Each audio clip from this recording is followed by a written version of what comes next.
Incremental readings. Let's introduce what is spaced repetition. We have a good analogy, a leaky bucket. So imagine your memory is a bucket but has a small leak.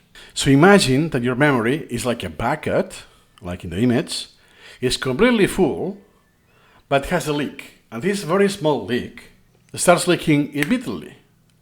So as soon as I, let's say it was tap water, as soon as I close the tap, it starts leaking. Very tiny thing, it's very small, but it starts immediately, like memory. We start forgetting right away. Then spaced repetition acts as a reminder to top up the bucket just before it becomes empty. So it's, oh shoot, before it's empty, I will replenish it. So let's say it was just the level of a finger, is, oh, let me put water once again, replenish the bucket, right? But it's a never-ending story, because perhaps the second time it will last longer, the leaking is still there, it will take more time, that eventually I will get to the same position and repeat the same process. So over time, review helps to patch the leaks.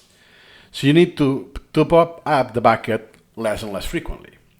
So imagine that I do something temporary, that there's a hole, and after a while it still breaks, and then you leak the water and so on.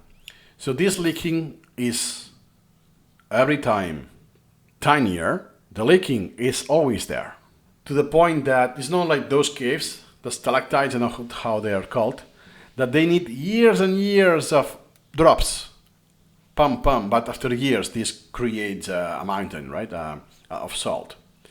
Same thing. Is never perfect. The bucket will always be leaking, but it will be leaking so little that it will become so long that outlives you, that before this bucket runs out or becomes empty, I will have died already. Same with the spaced repetition. See incrementally.